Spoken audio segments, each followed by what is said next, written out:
And live streaming.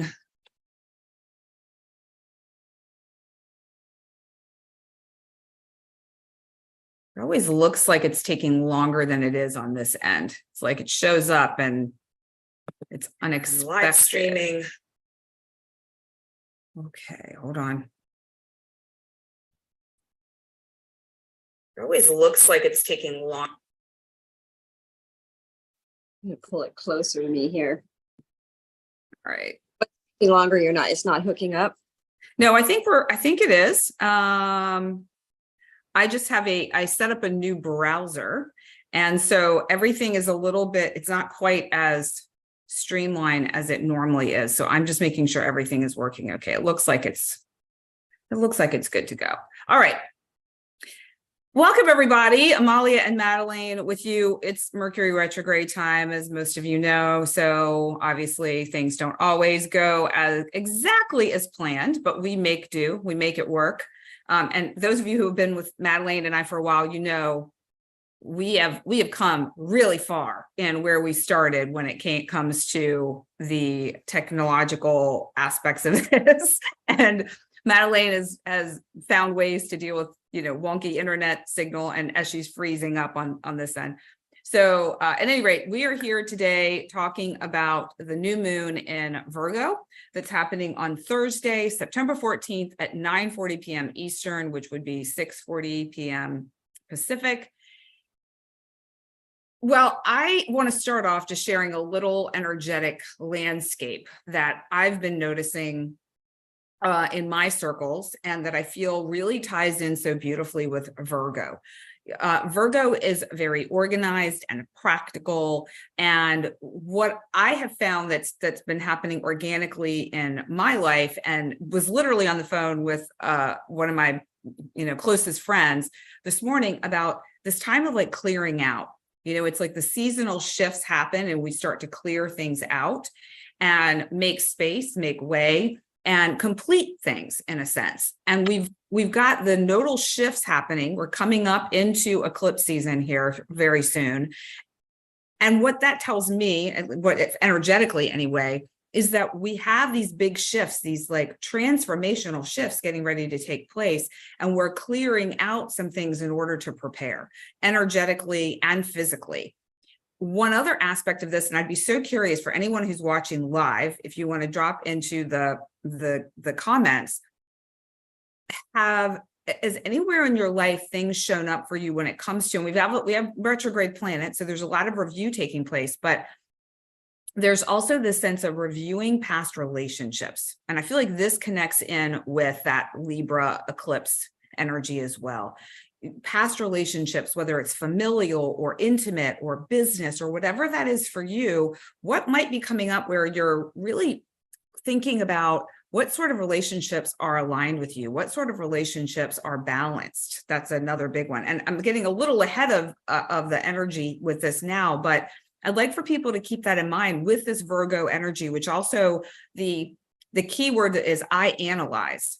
So we're in this place of maybe analysis and looking at these practical matters and organizing our thoughts, organizing our things in preparation for what's to come. And I can't wait to hear what Madelaine has to say about the energetics of the new moon. We're starting fresh, it's a new beginning.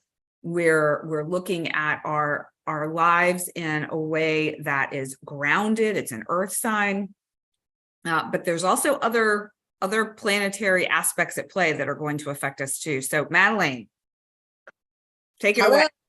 Hi, Amalia. Hi, everybody. And yes, this is a very active, very busy, very nervous energy, kind of a very electric energy. I'm feeling it really strong.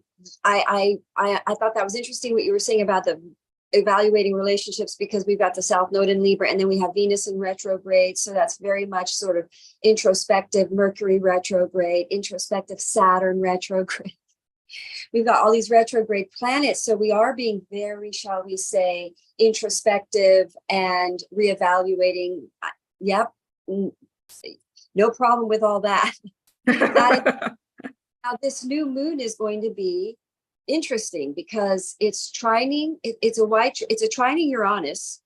So if it's trining Uranus, which is a very electrical energy, it's a higher octave of Mercury, and it's very, shall we say, it's a very mutable energy. So we're really adapting. We're making surprise changes. I like to say random shifts. Expect random, out of the nowhere shifts, you know, with this new moon, because these are new beginnings, new ideas, but it's an immutable, so it's an adaptive. We're adapting to something. We're making a new choice. We're making a new beginning as an adaptive response.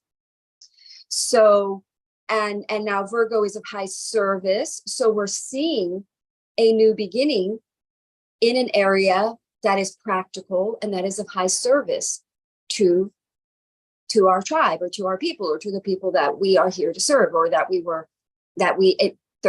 Virgo again is a Mercury energy. It's the third house. It's the people that are around you. It's your neighbors. It could be a new business, because the third house is a new business, but it's people that are around you on a day to day. So you're maybe pooling people together on these new beginnings, new ideas. And because it's trining Uranus, we're really looking at like a liberating energy. These are new ideas that are very off. This is extremely abundant energy, by the way, because this degree point, this is the same degree point. Mercury is at 21 degrees when it went into retrograde. So think 3 weeks ago, something that you may have tried or put out, or right at that Mercury retrograde point, and it was at 21 degrees when it went into retrograde. So it didn't, I would say it's sort of a bunch of things. We're going to talk about Saturn in retrograde, because as soon as Saturn in retrograde, things kind of stalled. Things sort of didn't really come into fruition. The leaves didn't sprout, as it were, around something. So now we're like in this place where there's things that are happening inside our psyche body that we're not fully aware of, that are preparing us for those things for when the planets station direct. That makes sense. So now we're going to have, as soon as Mercury goes into direct motion here, by the way, the day after this new moon, it's then going to reach that 21 degree point, and then we'll see really fabulous turnarounds and we're going to see turnarounds in all these areas. We've got Saturn about to go direct in early November. So whatever's been slowly stalled through Saturn, making us mature better, making us be more responsible, but also making sure we're aligning with a soul truth in what we're doing, and adapting, because it's an immutable energy. So we're adapting something, we're making changes. So, and Virgo is opposing Pisces. It's opposing the sign that Saturn's in right now. This new moon is kind of opposing the Neptune energy, because Neptune is where is Neptune right now? Actually, why don't I share the chart, shall I? Yeah, why don't you? That sounds great. Yeah. So sharing the chart here, we have Neptune is at 22 degrees, and Neptune is at 26 degrees. This new moon is happening at 21 degrees.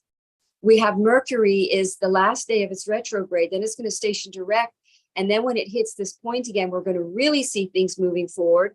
Saturn is going to be at 2 degrees. It's still continuing its retrograde, but it's going to hit that 0 degree point before it starts going direct. And that's going to be end of October.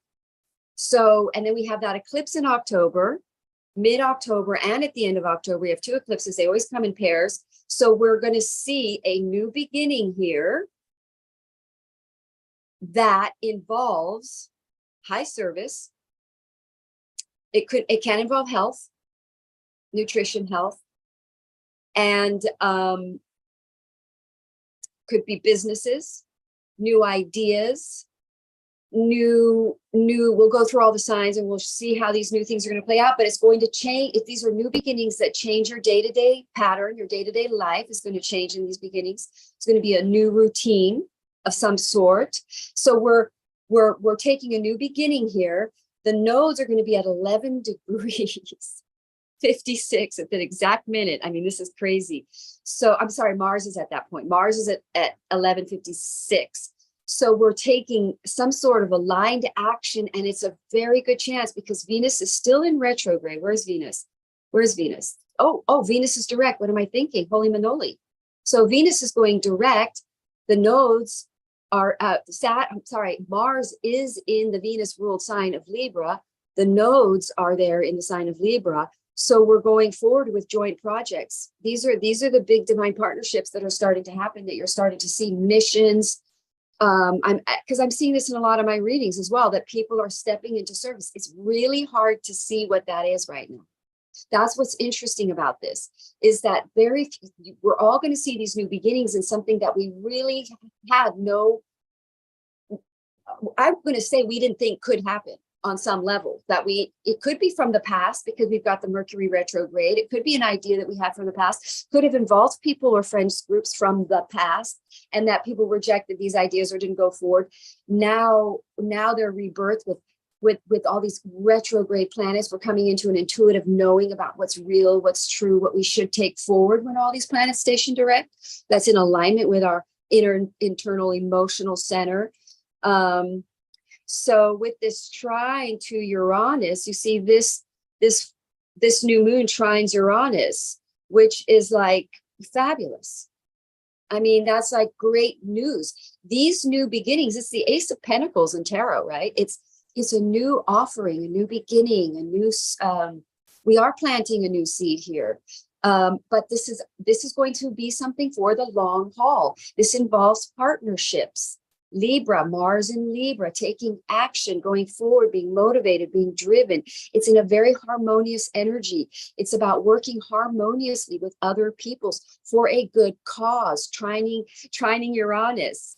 Because what that's doing is it's helping everybody, and it liberates us all. It's part of the new destiny that we're shaping into, the new Aquarian sort of revolution of the people, because this is empowering the health and the security and the strength of the individual person in these new lunations that are very empowering.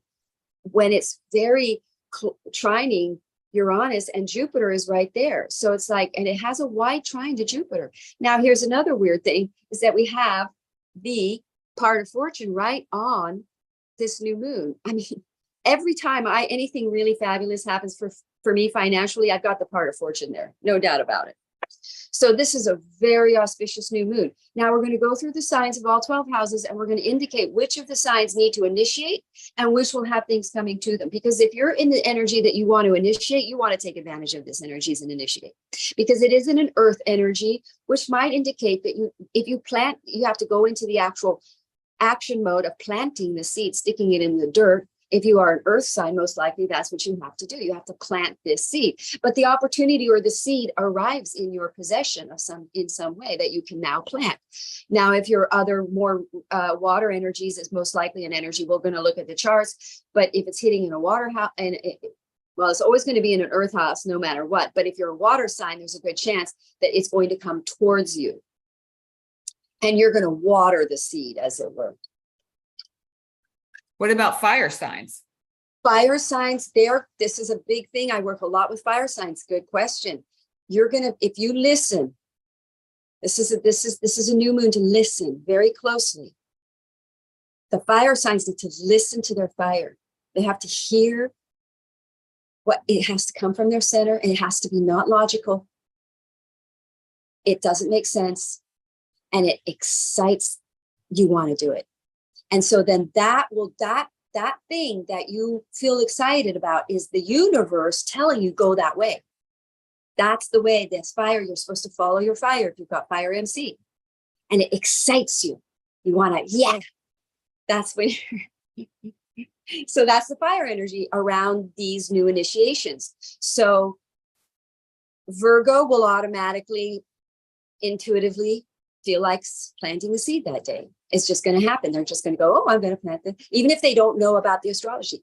If this is hitting on your ascendant and your Virgo, you're going to have a whole new birth of your identity. You're just going to have a whole rebirth. But it's going to be centered on your health, because Virgos are here to focus on their health. They're here to focus not negatively, not positively, proactively. And so when you have 6th house placements, Virgo placements, you're here to take health and nutrition and healing in the body form, in the material realm. And that is your, shall we say, fascination, because that's what you're here to progress for others as well as yourself. We're all here to progress something for all of us, to help humanity forward, evolve, into higher consciousness, higher health. We're trying to reach a euphoric, we're bringing heaven down here. We're succeeding. We can succeed at that, which is what the astrology is trying to help us do.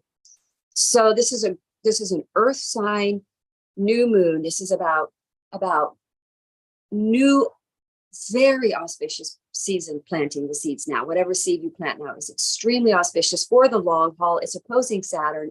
Saturn's in on the story. So it's about what new beginning are we starting now that creates a structure that grows into a long-term plant that provides for the long haul, that is going to, it's practical. It's like, I'm not trying to grow a really rare tree that is hard to grow. I'm growing the tree that grows very solidly here with the natural conditions within which this tree likes to grow, that kind of energy. Well, it almost feels like you don't have to work so hard at it. Right. Yeah.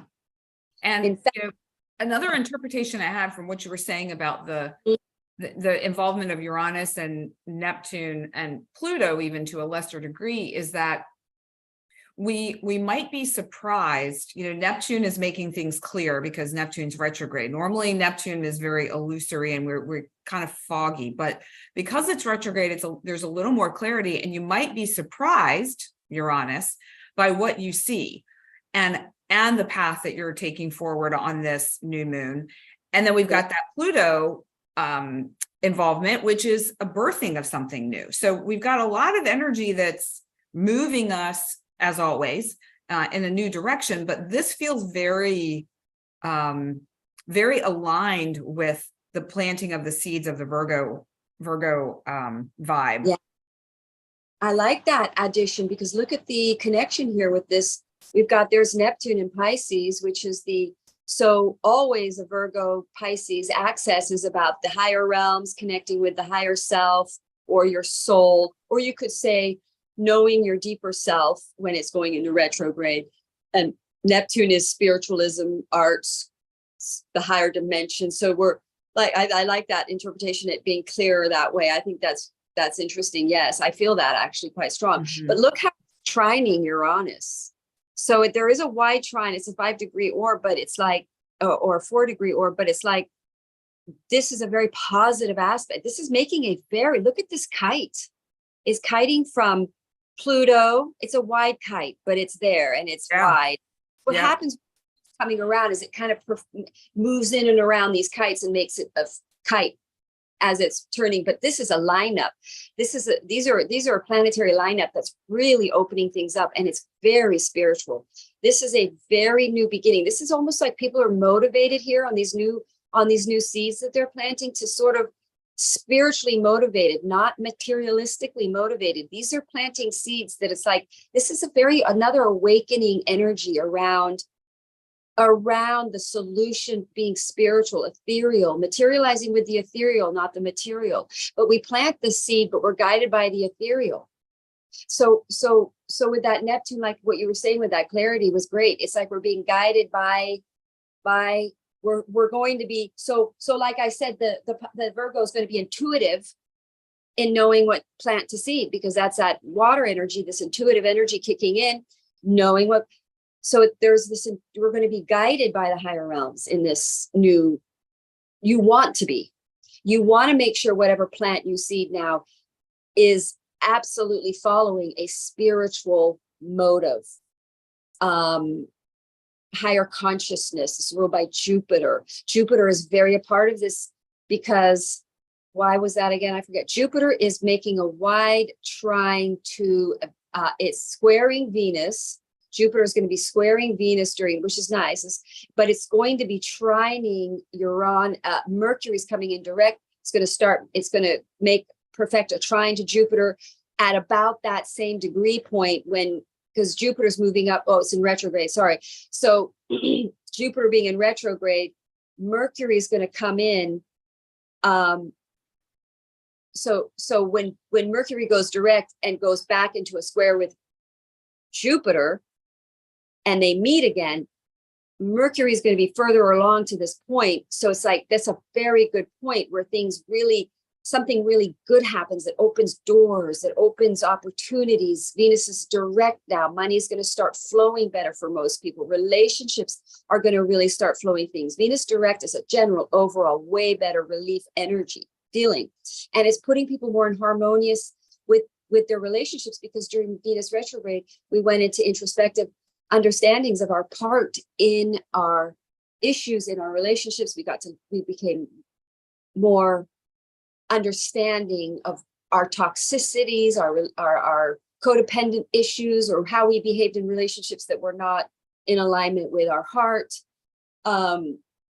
So this is a this is a fabulous new moon, and the eclipse that's coming up afterwards. Well, then we have an Aries full moon, and then we have an eclipse in the same time a month later in the Libra house at about, is it 21 degrees? I think it's 21 degrees Libra. Let me take a quick peek and see. Yeah, 21 degrees Libra, same degree. So, and the nodes, that's how we know an eclipse, is because the nodes are at that 3 point. So the nodes are going to move right into 21 degrees. Mars might even be up there by that point too, most likely. This is a very powerful release point. This is going to be a very powerful eclipse, but it's actually quite a good one. It's a liberating eclipse because it's going to try, well, actually, no, what is it doing to Uranus? Well, it's going to hit the same degree point as Uranus, but this is an eclipse that really a lot of people are going to experience a lot of liberating things. That it may come up as a crisis because you release something, but it's liberating. You're free. You're happy. You're like, thank God. That's always awesome to feel that. Yeah. Oh, I can breathe. Yeah. I actually, most eclipses are stressful and what do you call it?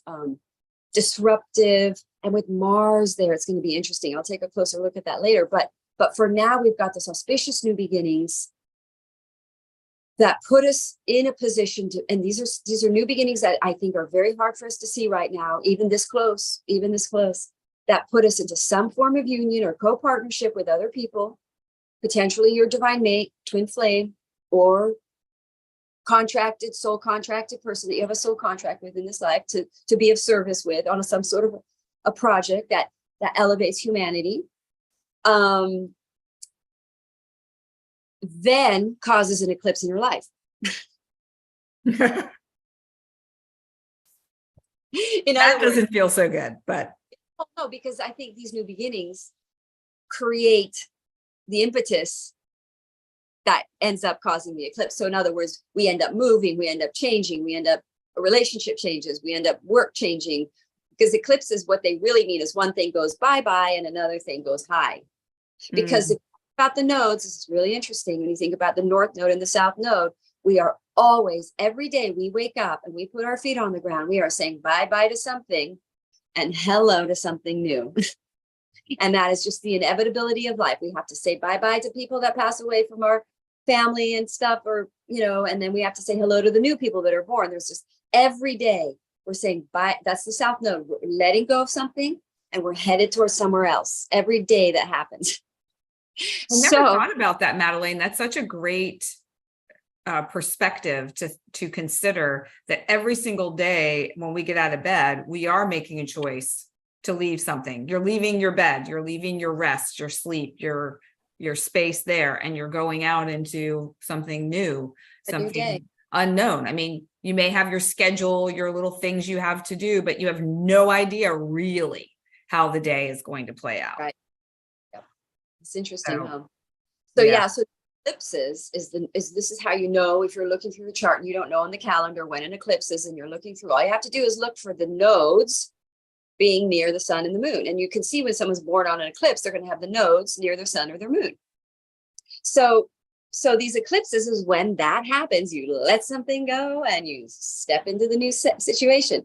And these periods in between, it feels like nothing happens. I'm kidding, but it can feel that way. It's like and then the eclipses come and then everything happens all at once. You're like, whoa, I waited 3 months for all this to happen. And now it's all happening at once, kind of energy, So the eclipse season brings us a lot of shifts. And I think this new moon is what happens in this new moon is there's such an auspicious new beginning that people have the confidence to step out of fear-based relationships, living situations, what else? Work, jobs, anything that is karmic, and you're doing it because it creates a sense of security. This new moon creates an auspicious new beginning that makes you say, I'm not dealing with that anymore. I'm done with that. I don't need that anymore. I'm good with that. And then you have to go through a little bit of like, you know, a little bit of a tumble down on some sort, because that's what eclipses do. It's a physical material experience of the shift that's happening energetically. So this new moon is going to bring to us all very fabulous, easy flow, easy. And again, you don't want to work too hard because you're in fear-based. You block the energy. This is an energy, because we have the nodes in Chiron, by the way, right here. We're really, as a collective, very much progressed in our healing from the trauma of the last 50 years of our society, right? There's a sort of a mass consciousness healing in a way, right? So we're with the Chiron in Aries. So what we're doing is we're really now able to step up to something here, because we've gotten our confidence back. We're healed on some level, not fully. We're never purely healed. We're always here to become more in the light, as it were, and become more God. But that takes multiple lives, depending on your philosophy or beliefs. But theoretically, we're growing in healing every life. We're becoming more in the light, less in the dark, less fear, less pain. So with this nodes here on Chiron and in Aries, we have the confidence now. This new moon gives us this impetus, we're going to have a full moon right here somewhere. I think it's, I don't know when the full moon is. I think it's like what's the full moon degree? I had it the other day. Anyway, so we're going to have this full moon. We're having the guts to start something new that liberates us, frees us from fear-based trapped situations that actually represent a much healed version of ourselves. As a collective, we're going to be more healed as a collective, because we've got the confidence now to initiate these new beginnings, because we can see the auspiciousness of it for the long haul. Does that make sense? Yeah. So why don't we jump into Aries, since we were kind of already dancing in the space of Aries just now, and see what's happening for them. So so Aries, you guys are going to have Virgo is in your 6th house. Wow, interesting. Okay, so this new moon, now remember, with the new moon, there's definitely going to be a releasing of something, especially with Aries, because you've got the nodes in your 7th house. So there's a good chance you're letting relationships go that are not, your health has been impacted by some kind of negative relationships. Toxic relationships have been impacting your health. And so you now you're going to be releasing toxic relationships. And you're now stepping into a new beginning that is centered around your health, or your day-to-day routine, having a better day-to-day routine. This is spiritual. You've got the nodes in Libra, the South Node in Libra, which is in your 7th house. You have Mars in your 7th house. It's possible that you have a conflict. There's going to be conflict in relationships with Mars in your 7th house. That just happens. And unless you're extremely purified soul.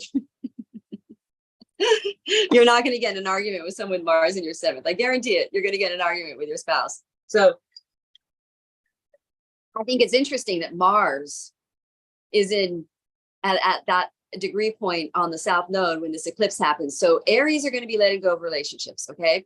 So because of a new beginning, of a new daily practice, because they want something healthy. If they're in a good relationship that's good, they're going to be letting go of possibly distorting themselves for the relationship, trying to heal, trying to keep the relationship in some way. And so now with the node, South Node there, they're going to be releasing, focus on the relationship and focusing more on their own health, because it's not been good for their health. Something about relationships in their patterning or something is not good on their data. In other words, let's say you have a work partnership and they always want to work and meet with you at 3 o'clock to do the business meeting. But at 3 o'clock is when you do your best workout, and it's best for your health, and you have a health routine at that time. So you're going to say, I want to not do that.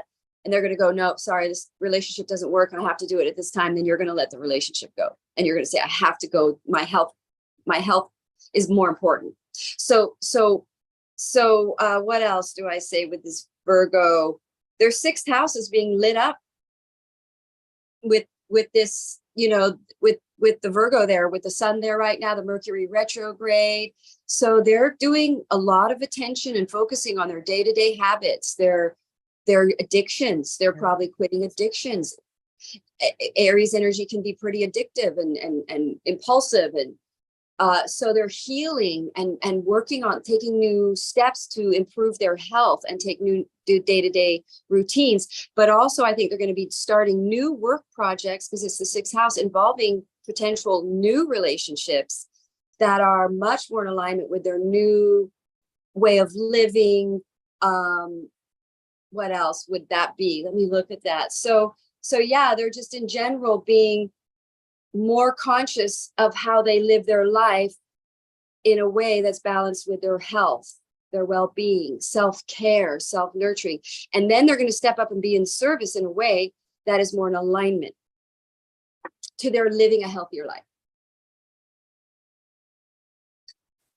The flower cards that we do every week, or every cosmic chat, feeling very sticky today, which is fascinating to me. And it was almost like there was some the way I interpret that energy is there's just a little bit of further development of this energy before. So like the energy that we're in right now is aligned, but there's still more information for Aries that needs to come through for them when it comes to this new moon.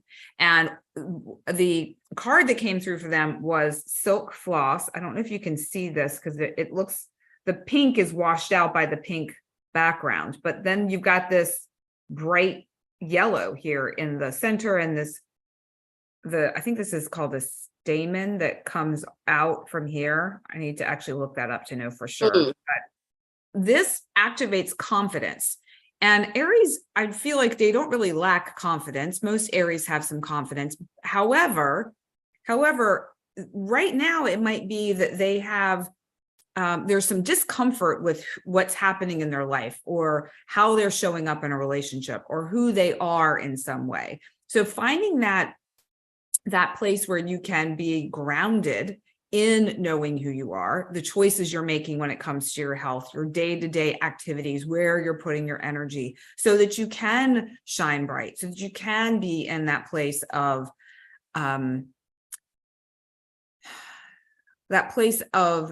discovery, where I think you might be surprised. Again, I'm feeling a little of the Uranus coming in for them as well. And there's information that will come through that relates to your health, connects to relationships, that will allow you to really be in a place where you can shine.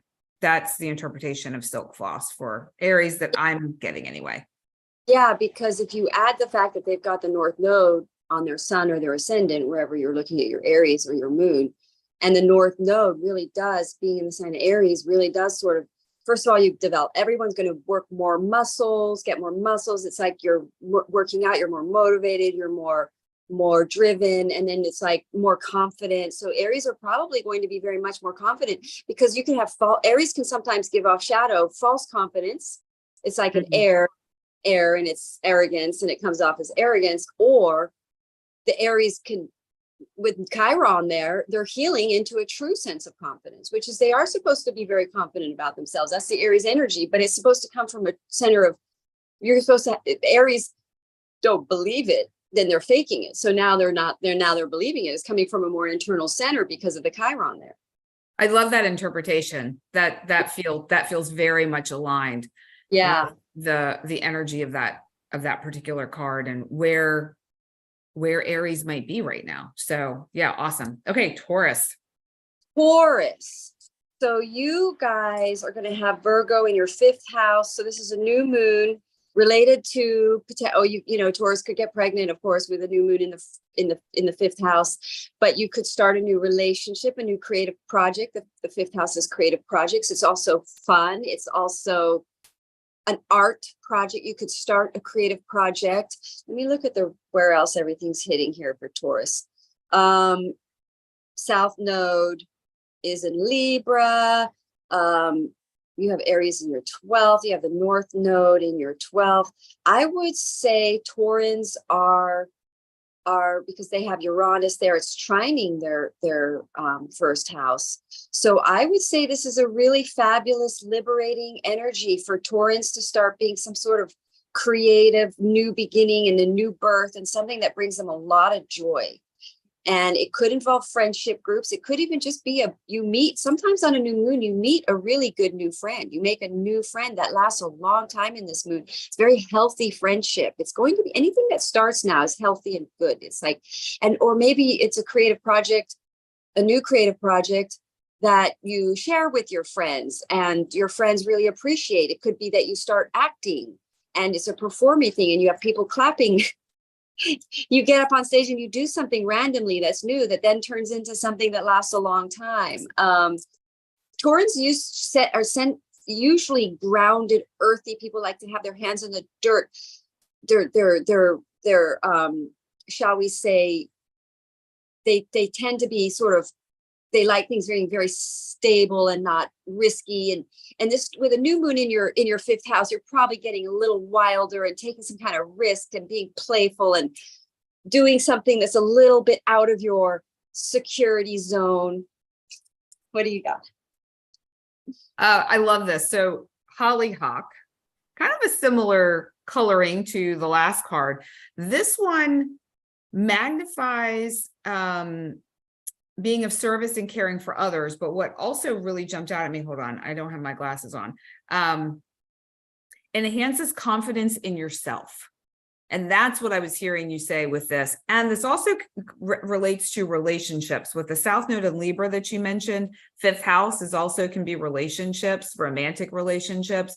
So that feeling of maybe you're in a relationship that might be a bit challenging in some form, and you're having to reevaluate, analyze. We're going to take that Virgo energy. How is this feeling? How is this really enhancing my life? Is this aligned with who I am and who I'd like to become, particularly knowing that we have these huge transformational eclipse energies coming up? What else do I want to say about this? I think you'd be interested to hear this. Don't forget that Taurans are ruled by Venus. Libra is in the energy of Venus, so they are letting go of relationships as well. Everybody is. But yeah. But I think for Taurans, this might be particularly potent. That this might be a focus for them. This also dissolves worry about love relationships. So for people who have been hyper focused on a love relationship, perhaps this is the time for you to shift that focus a bit. Feel into how you're feeling within that relationship, not so worried about what are they doing, what are they thinking, what do they want. It's what do I want? What am I looking to cultivate in my life within this relationship? Is it aligned with who I am and who I want to be? And if not, it might be time to make some changes. So hollyhock for Taurus. Yeah, and if you're in a good relationship, I mean, here's the thing. Let's say you're in a stable relationship and you're in your right relationship and you have a new moon in your fifth house. You could get an affair. I'm kidding. No, just kidding.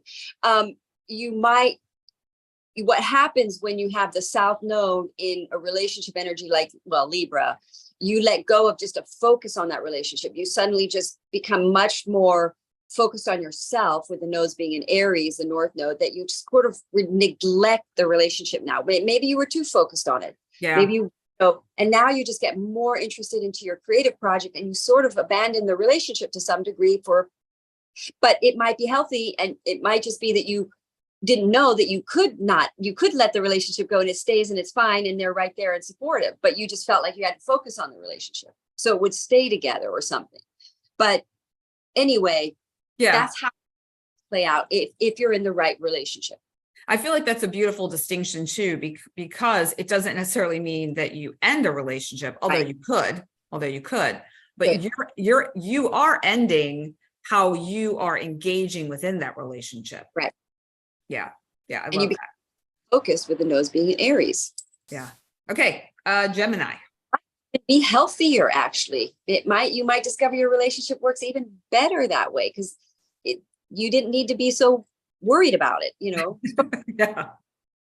So yeah, this Virgo energy is a nervous worry, can be a worry, frustration energy. So I would say that's a part of the energy, because it's a very electric energy shooting through these stars right now. I can feel it. I'm like super hyper in my mind, like energy.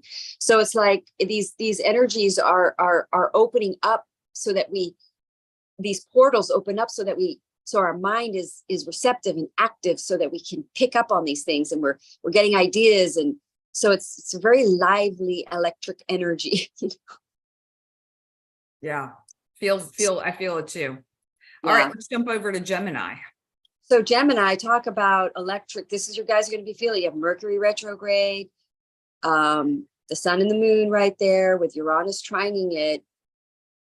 So very good chance you're going to hear. It's funny that that Mercury's retrograde one more day at this exact point. So there's a good chance you're going to hear communication from someone from the past. And this is going to be actually for everybody, really. These projects can be initiated by contact from people that we've known, old friends from the past.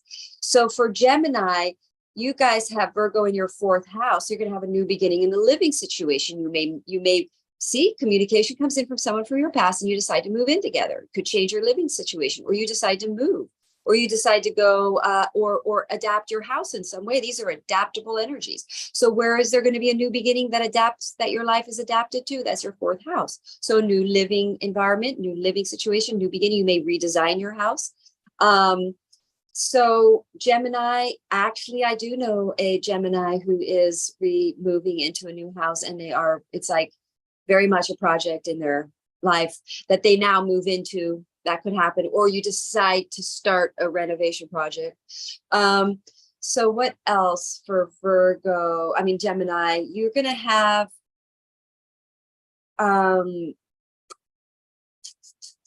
Libra is in your 5th house. So you're going to be letting go, rapid release of a whole group of friends, most likely, that are not really, this is a very spiritual soul, as I see 10:44 my time. This is a very spiritual new moon where you're planting seeds that are more in alignment with your soul contract. So you're going to be releasing friendships that are not a part of this, that have been more friendships that you just sort of made friends with, potentially for at that time they were the right friends, you know, and you like them, but now you've grown in your soul and you want more spiritual friends, more friends that are aligned with your philosophies. And you're going to be releasing friends, and they're going to be superficial friends because it's Libra. So you're releasing lots of superficial friends. What else? Aries, the node's in your 11th house, new friends, a whole new group of people coming in. So there's a new project, a new birth. You could move. That could be a part of the moving, is that you move and you let go of a group of people that you lived around, and now you meet new people. And Virgo is very much the energy of Mercury. So it's communication, it's day-to-day energies again. So it's really shifting your whole day-to-day life and your environment and the people that are around you. I mean, really, how many more ways can I describe a change? But let's see what it does to your 10th house, because you've got in your 10th house, you have Pisces and you have Neptune there. So I would say with your Neptune, this is a dream, you know, Neptune is a little bit of your dream. What does Neptune mean? It's your imagination, it's something that you visualize. So with Neptune in your 10th house, it's very possible the dream job, the dream, you know, what you really wanted to do. You always had dreams of it. You always had visions of it. And now it's happening. And it's always been sort of I would love to do this. If everything was the way it should be, I would be this, or something like that. A career, it's like this career of your dreams opens up, and it's going to be of high service. It's going to be super helpful. So, and it's going to be practical, and it's going to be easy to do. We've got a kite here. All of these new beginnings, these ideas are being very blessed by the stars, because it's giving you a kite. It's like, no, don't worry. No blocks here. Everything's going to flow. There's really very little squares. In fact, let me just check on that. We have Saturn, we have Jupiter. I mean, honestly, this is kind of crazy. We have no squares on this eclipse, on this new moon, except for Jupiter and Venus, and it's a very wide square. So I know. So it's like, Well, actually, no, it's a pretty strong square. Sorry. Venus is at 14 degrees, Jupiter at 15. And Jupiter squares are awesome. You can't overdo it.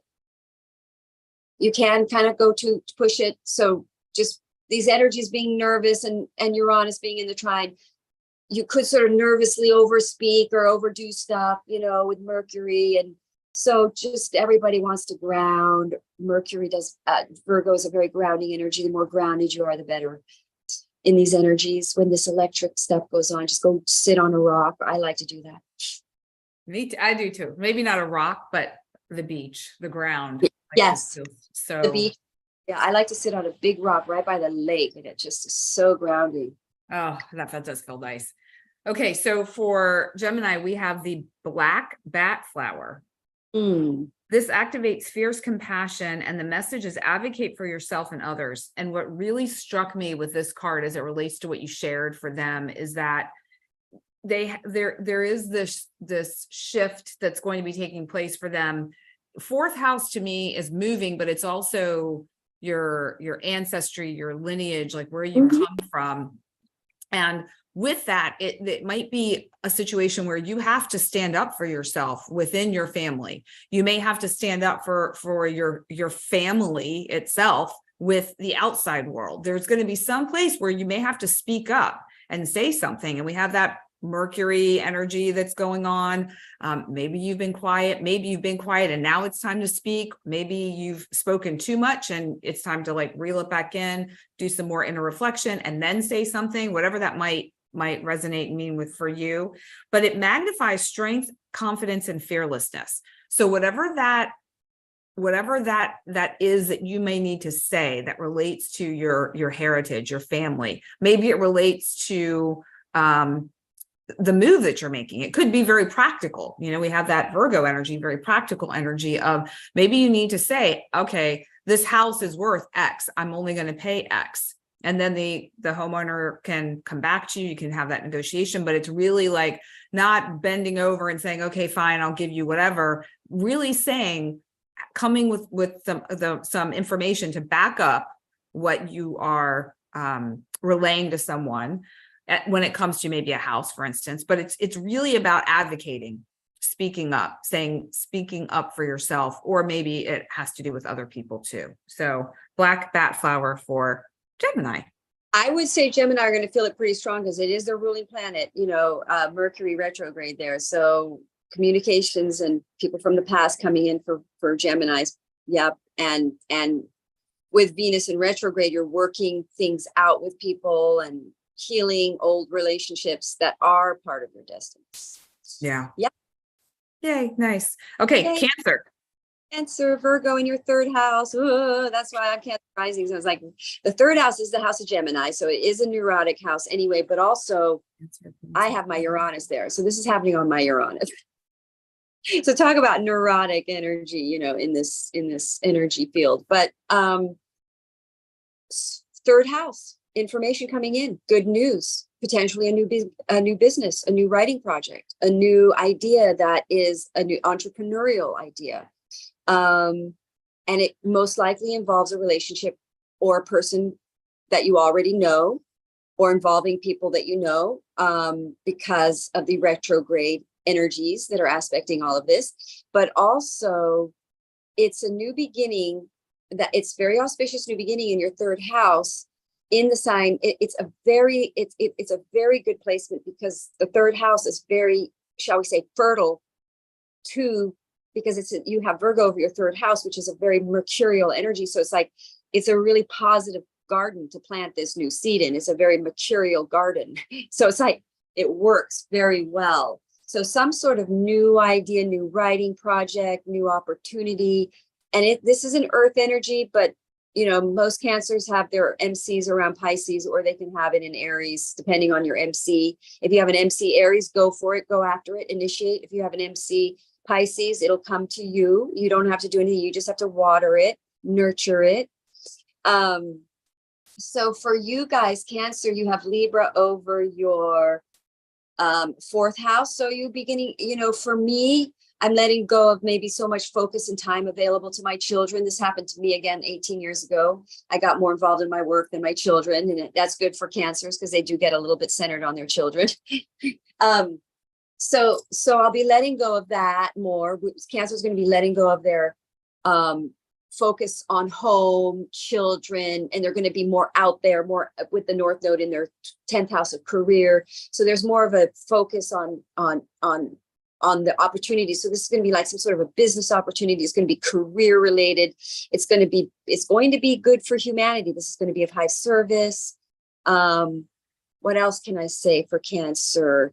You have Libra in your 4th. Well, you see, you have Saturn in your 6th, in your 9th, opposite. So this involves a spiritual project. There's something spiritual about it, but there's also what's happening for Cancer is that somebody from the past that had a limited thinking or limited non-ability to open up to a spiritual concept were not able to, and now they are. So it's like somebody coming from your past, reconnecting with you over a spiritual project that they weren't able, open-minded enough to do. Now it could be a writing partnership, business partnership, and it could be a, now remember Pluto is in on this trine, so it's in your 7th house. So you've overcome relationship codependency issues that have prevented you from being able to be balanced in these sorts of relationships.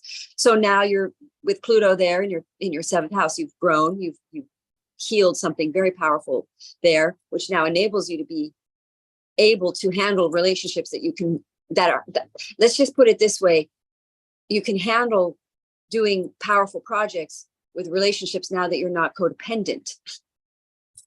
That makes sense. So you have this new ability now to partnership in a way that is balanced and you stay in your power. So Cancers are liberating a living, focus on the living situation, going more towards your career. And this new moon is a new beginning in something that is part of the new advancement of your career. It's a new long-term project. And it most likely involves a partnership of some sort, being that this kite involves Pluto. The Mandavia, we've got a theme here color-wise I'm seeing today of this pink vibe. The Mandavia activates acceptance and the message is fall in love with what is. And everything that I heard you say, Madelaine, felt like it was aligned with that. Like there's a lot of maybe fluxy energy that's happening for Cancer, and they're in this transitional space. And some of it may be uncomfortable, but it's all really, ending up in a really good place, but there's going to be some discomfort around that. And so just being very aware in the present moment, appreciating what's in front of you and trusting that process. This dissolves a fear of loss. And I feel like there's a little bit of that with the Cancerians right now. It's a fear of losing something, but not necessarily recognizing that they're gaining something in at the end of it, which is what we talked about a little bit earlier. So the Mandavia for Cancer. Yeah. So yeah, the South Node being in Libra, I mean, I lost my mother. I have the South Node in the 4th house. So this full moon took out my mother there, so it's like we are releasing major relationships, major. And it's that energy we were talking about earlier where we go forward now, and it's these major new chapters, big new chapters here. But for me, my mother passing is Libra over my 4th house is part of the eclipse as well.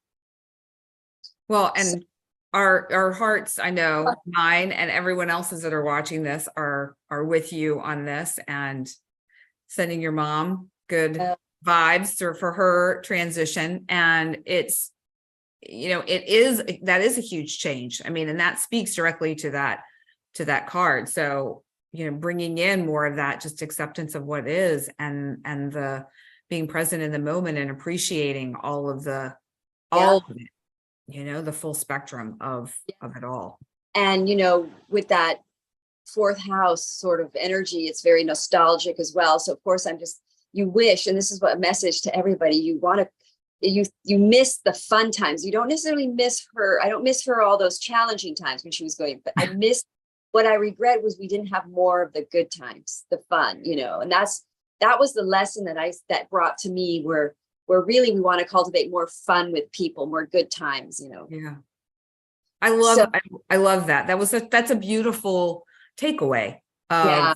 a reminder to cultivate more fun. And I think in all relationships in your life, even with yourself, like having more fun with you, frolicking, you know, dancing, doing things with yourself that just, you're doing it for the sake of joy, nothing else. There's no other gain. There's no other reason.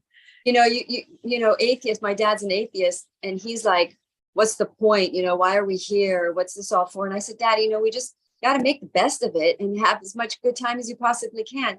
And then it actually is a really good time. You can have a really good time. Yeah, absolutely. Absolutely. I mean, that's one big thing when I think of it, and I don't think about this every day, but when I do think of it, it's what would bring me joy, you know, because sometimes you wake up, I don't know about you, Madelaine, but sometimes I wake up and I'm just like, I don't even like, I just, let me just, and it's not that I'm depressed. It's just sometimes energetically, you just don't feel like doing anything. And I ask myself in those moments when I wake up feeling this sense of like ick, as soon as I wake up, what could I do to bring me joy, to shift that energy as the day begins? And some days I can come up with 10 different things, and some days one, and some days I'm really hard pressed to come up with anything. But I find that just that question is enough to shift the energy a bit. And then if I actually go the next step and do it, it can be a game changer. So yeah. Okay, Leo. Okay, Leo. So we did Cancer, emotional Cancer. It was emotional. All right. Shift. Okay, Leo, into the fire energy of passionate Leo, and talk about joy and fun and having a good time. Oh boy, hang out with Leos, you have a good time. So Leos, you got Libra in your third house. You could be letting go of a work job, business that's not working, or commuting, or people that are around you. Maybe you've been hanging out with all your neighbors and now you don't. Anyway, that's where the South Node is for Leo.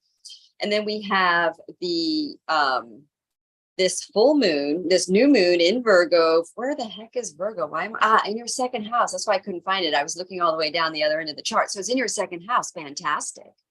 I mean, how nice is this auspicious new moon in your second house? This is great. Good money, new beginning, financial abundance lasting in a nice long time. This is a new seed that builds you a big coconut tree that gives lots of coconuts.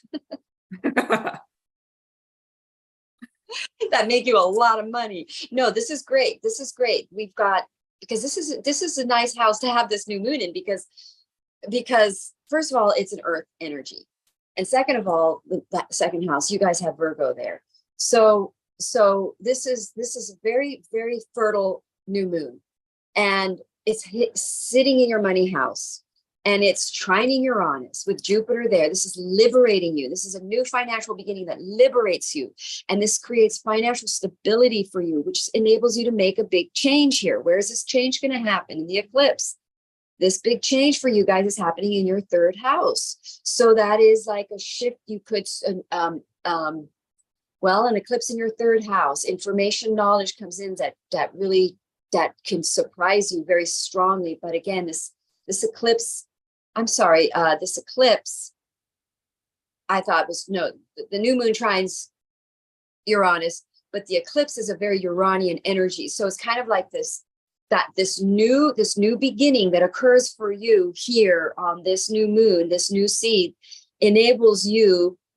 The eclipses is then going to change your business. You're going to change your business. You're going to change what you do for a business. You're going to end some kind of a day-to-day commute or a project you've been working on, or this new moon is involved in a writing project that this eclipse, even though it's a release on your second house, in your third house, It's going to be, where's the, wait, let me just see something. Where's the Aries is going to be in your, Aries is in your what? Ninth, exactly. So a new information, knowledge coming in that changes your entire belief system, your entire perspective of the world. You're gonna have a complete mind opening experience, like, whoa, because something's going to start working out for you financially, and it's going to blow your mind in some way that really opens you up auspiciously. You may let go of not running a business. You may let go of not writing a project. You may let go of the resistance. You may now believe, because you have the North Node, Aries in your ninth house, you now believe in it. You believe in something because you believe in that. Now you make confident, like, let's say you believe this seed is going to grow now. You see the opportunity, or you see that it's going to work. You just go for it. You plant that seed, you nurture it, because this is the energy in your second house, planting a seed. You plant the seed here. So really good new moon for you guys. It just, something financially very abundant is hitting you. And I would say you're going to plant it, but I don't know your MCs, because the MCs can vary from about 2 or 3 or 4 signs, up 3 signs, but with that earth energy, I would say that the opportunity comes to you, but you plant it. And I think that somehow it turns into a writing project. So something for your third house. Go ahead. So every time you said believe, I kept going, believe, like in my head, it was like, believe. And I feel that so strongly. And what I think is hilarious about that, being a Leo sun myself, is the giant spider lily is the flower, and the message is free your mind. Now, we've been talking about this kind of, crazy energy. Even though Virgo is not an air sign, there's still a lot of that mental stuff going on with the Uranus aspect.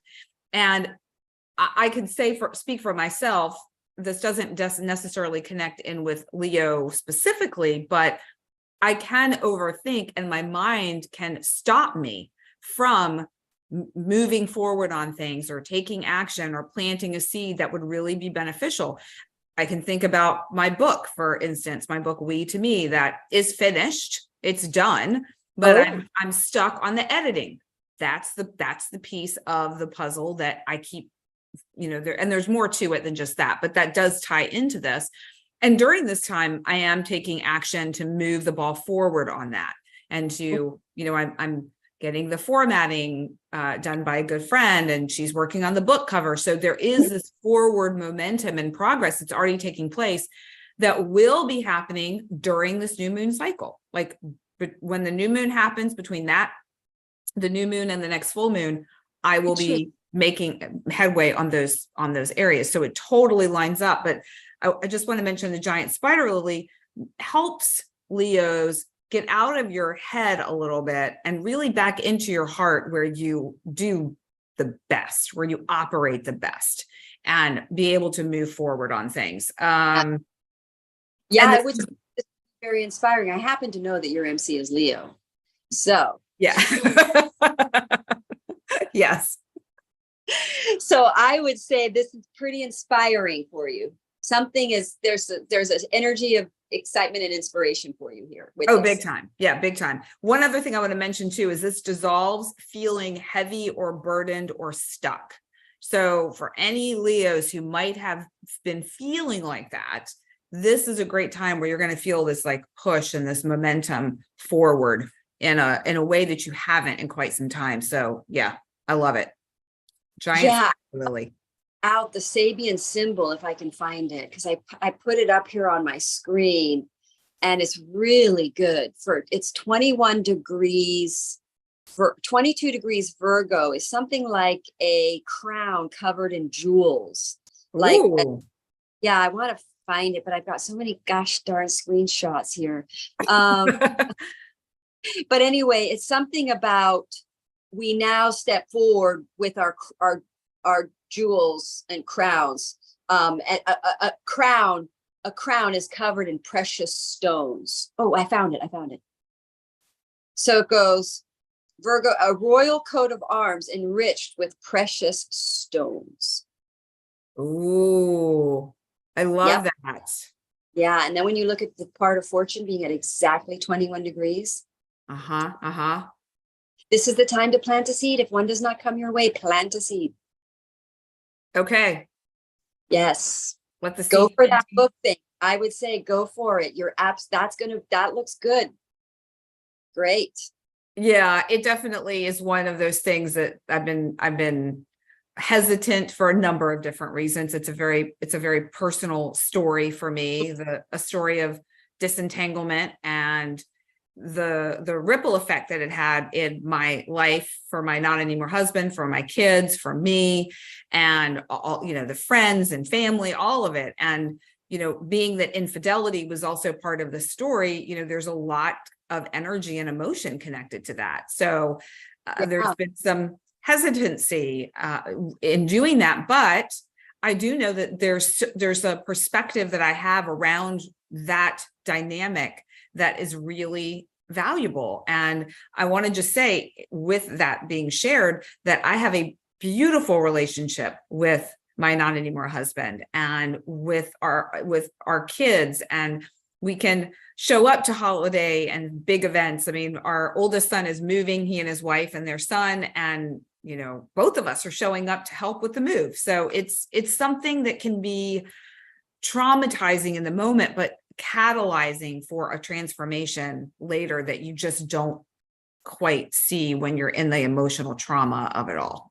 I mean, that just explains what we were talking about with the Chiron there, healing with the North nodes. This writing project is healing you. You're healing through that project. And because of Chiron being up there on your North, in your ninth house, it's like it's opened up your belief system because you healed. So you're now able to have a positive relationship with your ex-husband, and you're writing about it. So there's a healed project, and you're writing it's healing for other people. It's of service for other people because it's a healing message. This is the Virgo. It's, great. So in alignment, so interesting. So, and all of that said, for whatever reason, I just feel compelled to share. If anyone is watching this and you find yourself in a similar situation in a marriage that maybe there isn't infidelity, but there's something that isn't feeling right. And we know, whether we want to admit it in the moment or not, we know. Feel free to send me a message, because I have some resources that I haven't shared publicly yet that are available that I would be happy to send to you. So comment here if you feel inclined, and we can connect. So yes. Okay. Moving on to Virgo. Oh, you guys, it's funny. I hang out with a Virgo. I have a Virgo friend right now. We hang out. So I'm going to be fascinated to see what happens to him, because it's hitting on his ascendant. So Virgo, this is an energy you could sleep through and not do anything and miss it. This is an energy you could just not do, because it's a kite. So it means you kind of initiate a little bit, but there's a flow. You step into some sort. You have to take the initial step to step into the flow of this kite for it to happen. But then it happens. So with Virgo, I think they are mostly going to step onto some sort of powerful new mission, some sort of new, something involving a divine mate. You have Capricorn over your fifth. So you're clearing a codependency issue with Pluto there. You've healed it. You know, a lot of these relationships that people are healing from on the soulmate cycle kind of energy, you're going to get tested again in these eclipses. You're going to have like a, because Pluto's in its last sort of part of this transit. It's coming out of your seventh house. I mean, it's coming out of the fifth house for Virgo, that you're releasing this last little bit of sort of attachment issues to a relationships. So then what's going to happen is, as that releases, you then are able to get into I'm seeing 1111. You're able to partner now with your divine mate, which then enables you to step forward on your soul contracted mission, which is practical, helpful, usable, easy, it flows. Oh, of course we should be doing this. This is exactly, the building shows up. By the way, this is the kind of energy we're going to be seeing. You run into somebody and they have an opportunity. Suddenly a building opens up for rent and you go, oh my gosh, and the number of the price is exactly your birthday. And that's the place you should rent. And then you rent it. And the next thing you know, you're running a new business or a new health practice facility. You're doing biofeedback, or all of a sudden a biofeedback machine appears on your feed and it's on sale, and you go, I'm buying it. And you buy it because of this Uranian trine. You might just take an impulsive action here with the nodes in Aries. Don't forget that's part of an impulsive energy. So Virgo might just impulsively jump out there and start some kind of a business, but they're also a new moon in your first house. You have a new identity. You change your look. You take on a new look. It's a whole new start for you. A brand new project opens up that you're going to see. And by the way, all of us will see fruition around this project around the Pisces season, March, the full moon, Virgo full moon. Is it a Virgo? Yeah. So, so for you guys with Libra, let's look at your Libra house. And the Virgo has Libra over their second house. Most likely they'll be letting go of an old way of making money and opening up to a new way, a new beginning, with most likely a soul contracted partnership. Can be romantic. It can just be a business partnership that was planned in your destiny, that you would serve the world. You come together and do something that's practical and helpful for the humanity. Spiritually motivated. In other words, it's not for money. It's for, this feels the right thing. It flows. It's open. It looks like this will be abundant, and it will. That's why we do astrology, so that you know these fertile energies, it will be abundant. Yes. What'd you get? Wild hawkweed. Let's see if I can turn it so you can see. Activates wholeness. The message is fall in love with yourself. And what strikes me so much about this is the wild hawkweed helps us cut through any non-constructive wanting or desires. So for Virgos, if there's something, you talked about relationships, it's also aligns you with that love relationship that is really true for you. They've had a lot of hiccups and bumps in the road when it comes to relationships. So this is really saying, okay, now you're going to be able to see, and it could go either way. I mean, it could be you are so in love with yourself that you decide this is no longer aligned. This relationship is no longer aligned with me and who I am. Or it could be that you are so in love with yourself that you can see what this person is bringing to you, and you change kind of how you engage energetically within that relationship. Yeah, a number of different ways it could go, but really it's coming back to wholeness. Yeah. For you. I would say that most Virgos have been in separation from their person because of the Pluto over their fifth house. So with Mercury retrograde in their first house, there's a really good chance they hear from that person. Really good chance. It's interesting. I think about, my daughter is a Virgo and she's in a relationship, and I can see where there's alignment. I can see where there's misalignment. I have no predictions I'm going to make on that, on their relationship. But what I do know and feel comfortable speaking about with them is that they both are learning from, I truly believe we learn from each other, but they are being in their 20s, early 20s. Also, they're learning how to navigate relationships and their differences, and being able to stand true to their own beliefs and be clear and be a lot more clear on what's important to them. At least I see that in my daughter. And That's good. I feel like it's as this moon cycle really starts to go, it's going to be even more clear. Yeah. And with Pluto there, it could just mean, so if you look at it, a milder version of Pluto transiting your fifth house, you're releasing codependency fears of that relationship. It doesn't mean it's the wrong relationship. You just are learning to release attachment and to stop giving your power away. Because I do reads on people who are very unhappily marriages and they still give their power away to their spouse, a little bit, or to friends or to other people. So, because whenever Pluto's in the mix, it's about teaching you to stay in your power. I'd be curious, Madelaine, when it comes to those for the readings that you've done, has it been women that are giving their power away, or men as well? Is there a correlation? Both. Okay. Interesting. People are learning because what happens is, and this is my little lecture I like to teach. So you have people, here are people, and then if you're relationship aligned, if you're seeking a relationship to feel okay and that your life is okay, you're what I call relationship alignment. So with Pluto in either the 7th or the 5th, you're learning to be aligned with the self and your divine relationship. So, and how you know that is your other half gets involved in another relationship because they don't know how to align with themselves and God. They can only know alignment through relationships. So when I say alignment, means they find answers, solutions, and everything towards their life through relationships.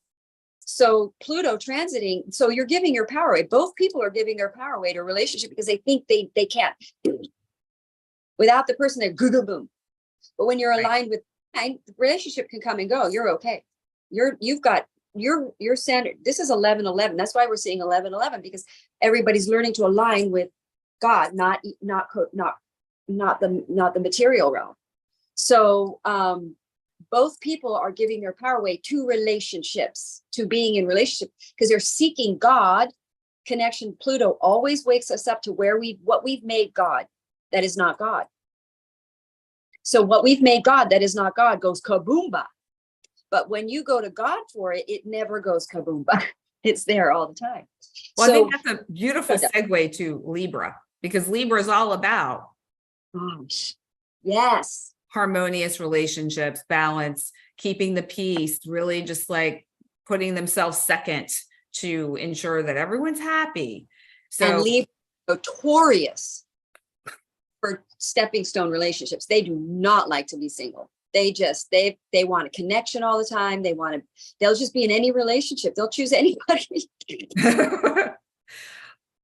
So what's going to happen for them in this new moon energy? Well, it's big, because they're going to have the South Node on their ascendant.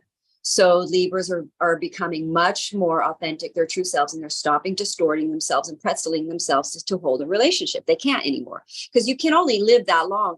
Most Libras are most likely, they get a lot of karmic relationships that they have to release. So right now is a big release for Libras that are in relationships or partnerships that are business partnerships. Other partnerships are going away, because you can be a Libra right now and in your true love relationships, but what you're letting go of. But also it can be something happening to your relationship that they're doing something really, really great. Things are changing for them because they're going to have an eclipse there. And it can just mean that the person you're in a relationship with, their life is expanding and you have to let them go on some level, just to let them fly a little bit on their own or out in the world more or something. So for Libras, you're going to have the eclipse in your upcoming, right, in your first house. You've got Aries nodes in your seventh house of relationships. So something is going forward with a relationship too. There's some kind of a contract going forward, some kind of a work project or a marriage or a commitment that's going to last a long time. This is a big shifting change for Libras. Your lives are completely changing. You have an eclipse in your first house.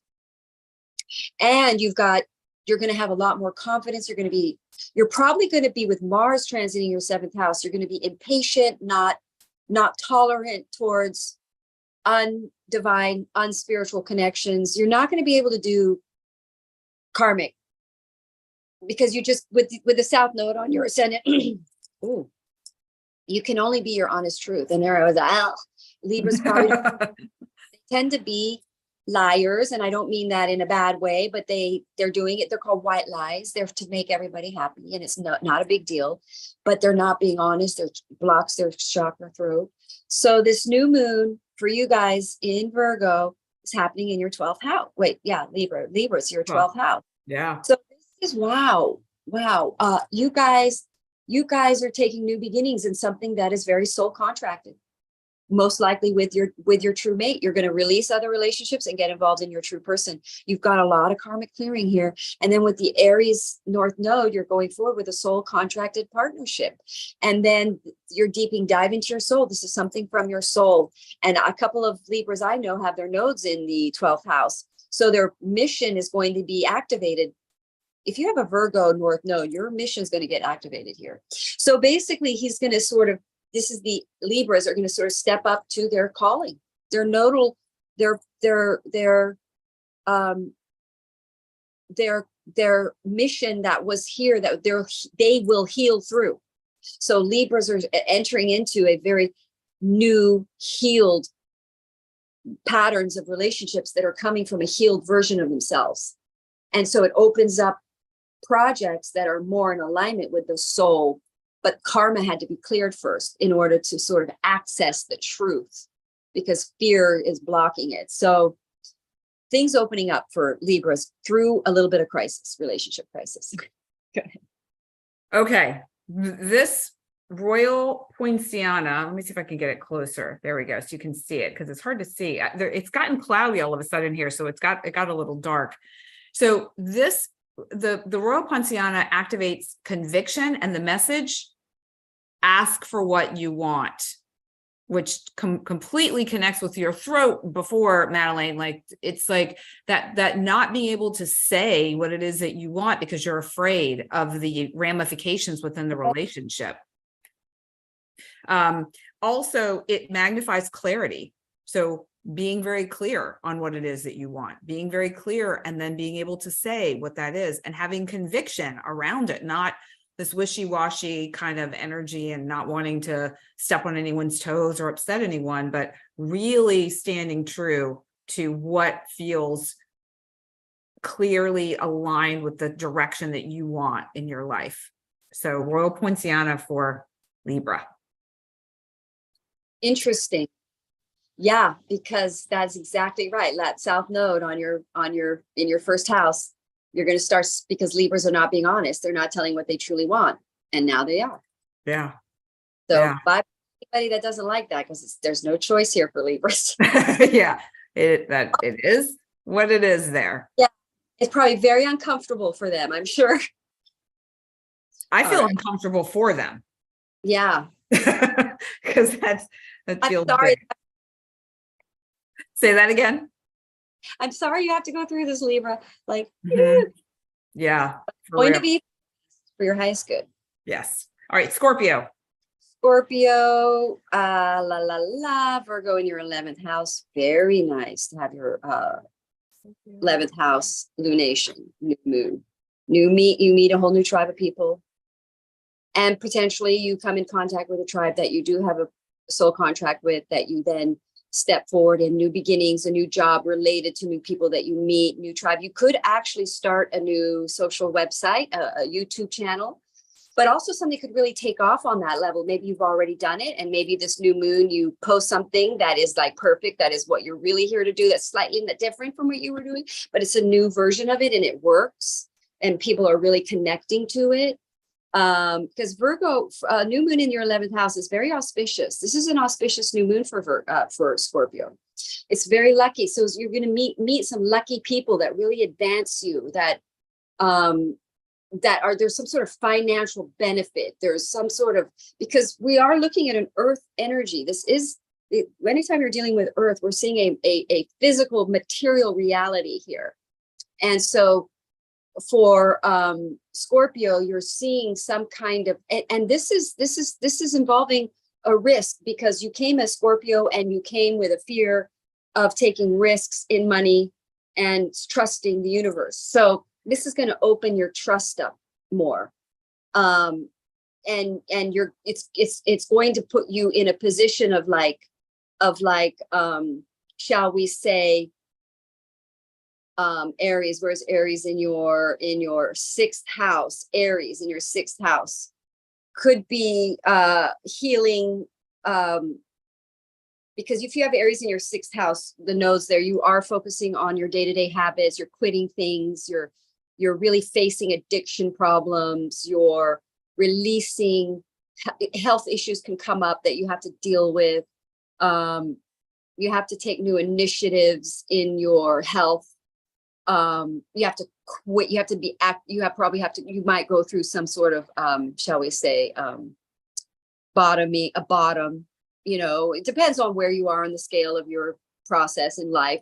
But with this Aries in your 6th house, you're proactively having to deal with something around your day-to-day living, your health, businesses, frustrations, fears, potentially enemies. What else can we look at? Your Pisces in your 5th. What else are we looking at here for Scorpio? A Virgo in your 11th house. So let's look at the opposite house is the 5th, which you have Pisces. So you're gonna be making friendships with soul contracted people that are, with the 11th house, it's friends. You could also be letting go. New moons always bring us releases anyway. And we've got this eclipse coming up in Libra. So you're going to be releasing friends that aren't really friends. Another way to put it. So, let me go back to Scorpio, Aries over there. 6th, they have Pisces over there, 5th. So they're restructuring in the next 3 years. They're going to be restructuring their friendship area, their friendship. So, so they are clearing karma in friendships that they were making out of fear-based karmic kind of energy friends.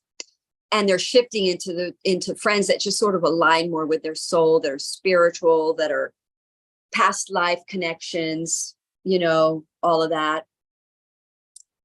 I love this. It's, you know, talking about the friend aspect. Literally this morning, I felt I had some dreams, and my dreams always give me the information that I need, particularly for that day. And I felt very compelled to do just a small ceremony with myself to thank and release some friends. And it's people that I've had this sense for a while. And, you know, it doesn't have to be this whole like conversation you have and make it a big production and you kind of break up with the friends.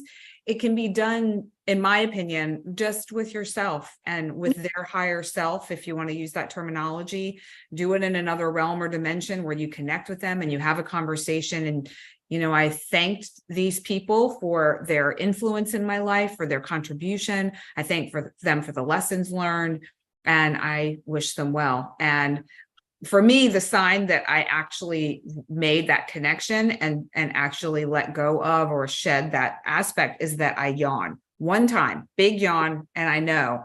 And for every person that I had this connection with, there was the yawn, except for one, because I know we're not quite done yet. Like there's still more that's left, and that's okay. That's perfect. So it's really, it's a beautiful practice, and so lines up with the Scorpio, being a Scorpio ascendant. Now the strawberry blossom came in for Scorpio, and the strawberry blossom activates optimism, and the message is expect the best. What I really love about this card and how I feel it resonates so much with this energy, Madelaine, that you were talking about, is for all the reasons that you stated, but also because if you consider we're going into a whole new nodal energetic. We've moved out of the Taurus Scorpio. We're moving into Libra Aries. And the Scorpios, we've been beaten up a bit. It has not been a good time the past 18 months. And so now it's like, okay, we can have optimism. We can expect the best. It's time for things to shift for us and for it to be a different dynamic. This cuts through pessimism, dissolves the habit of expecting or preparing for the worst, gives a fresh outlook, and inspires that feeling that anything is possible, which I really, really love for this upcoming new moon energy right before the eclipse. It just feels really aligned. So strawberry blossom for Scorpio. Yeah, because don't forget, they've got Scorpio is ruled by Mars, and Mars is in Libra right now, and it's about to hit that south node. So Mars ruled people, Aries and Scorpio it's going to be an interesting time for them. There's going to be some kind of radical release of something. I can feel it. You do?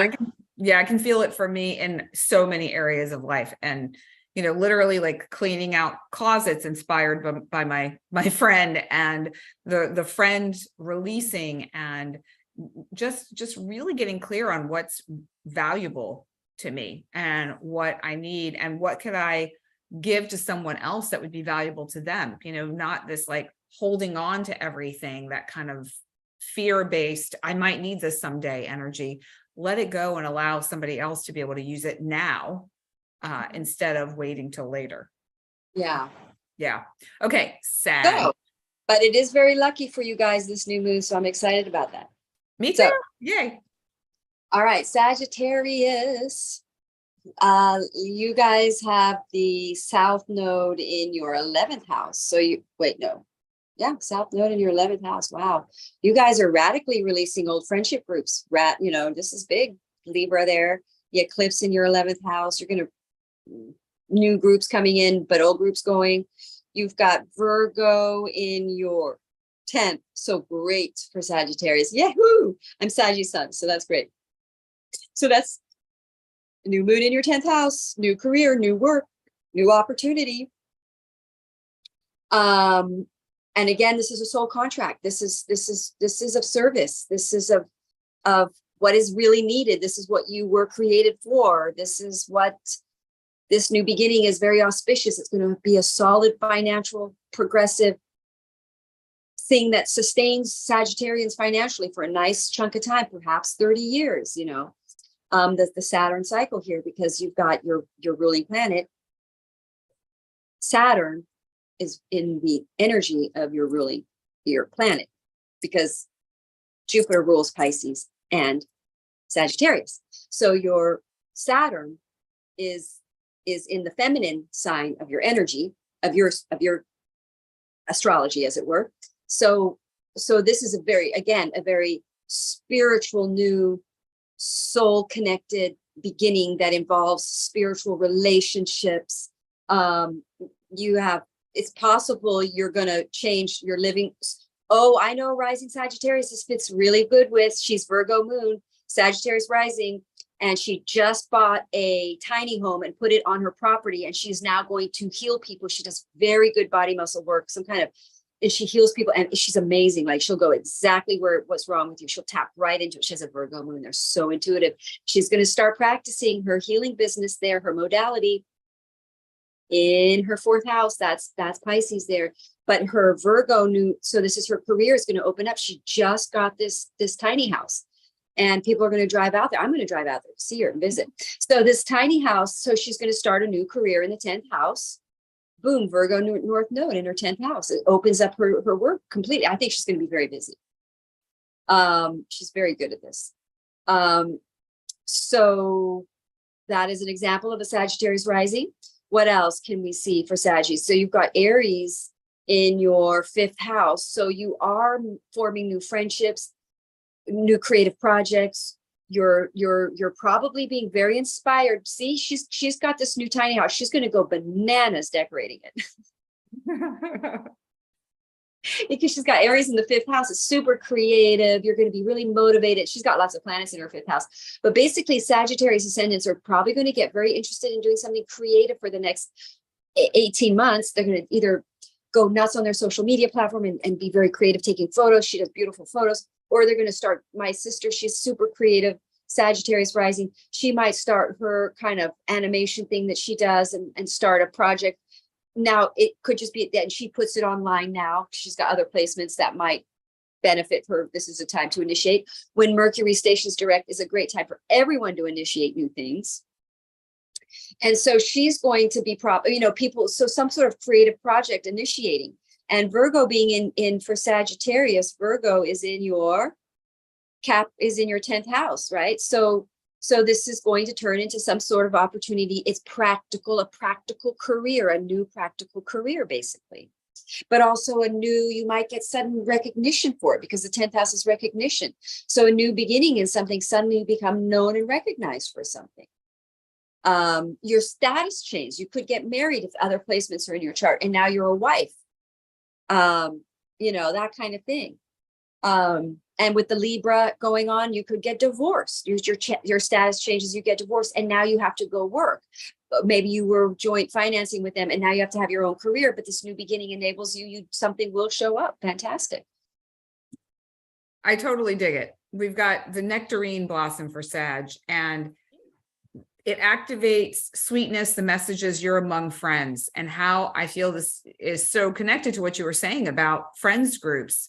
There being some shift there. And this also magnifies your desire and clarity around being of service and knowing, okay, this is what I'm here to do. This is who I'm here to be and show up in the world in this way. So the nectarine blossom, I feel like there's not a whole lot more to say about it. It's just another exclamation point at the end of the sentence of the people that you're around will evolve, and it's going to be the people that are really supportive of you, of what you're here to do, and of how you are going to be of service now and going forward. So very interesting, because when this lunation or this eclipse cycle happened, the node cycle happened 2005, 4, right? So everybody can think 18 years ago.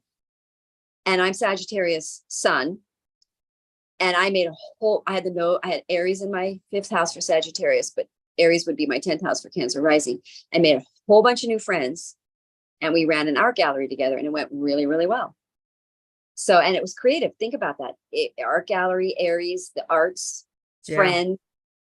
So here we go. Let's see what you create now. Yeah. Interesting. I know. I'm curious. I'm very curious. That's what's fun about this new moon. It's sort of like, it's exciting because it's so positive. You know what I'm like, I'm gonna be. So, all right. So now we're gonna do Capricorn. Pluto's almost out of your first house. You're almost through. Terrible, hard time for Capricorn, but you're almost out of it. I love Pluto in Aquarius, by the way. I think Pluto in Aquarius is going to be 1,000 times better, because if you think about when Pluto went to Aquarius before it went retrograde back into Capricorn, how everything felt better for a while. It just, everything felt a lot better. And then it went back, and it was back to like, there was a little bit of okay. So we're clearing that. Whatever Pluto going back into that house has pulled back up for you is what we got to finish that off. Then Pluto's going to move into Aquarius. So Capricorns, you're going to have the death and rebirth. Capricorns, if you're born as Capricorn, you were here for a total, utter death and rebirth transformation, because Pluto is 240-year cycle. You were born for this transit. You came for this. You will be a totally different person. You cleared mega karma. Where you give your power away, Capricorn, that creates karma. So Capricorn, we're giving their power away to something, most likely career and work, because they're such hard workers. They just want to work hard, and they want to feel like they're getting somewhere. But even if they're working hard and it's not in divine alignment, you may not get too far. So that frustration, Capricorn are waking up to, aligning their hard work with divine, which is what this new moon is all about, because of the Cancer, Saturn is in Pisces. So you're aligning with a spiritual mission, a soul contracted. You have Virgo over your 9th house. Wow. So that's a new spiritual belief, a new seed around traveling, philosophy, spiritualism, learning something or teaching, that there's some sort of spiritual awakening. Anytime you have a lunation in the 9th house, and I noticed this, boy, you really do open your mind. You get a whole new perspective on something.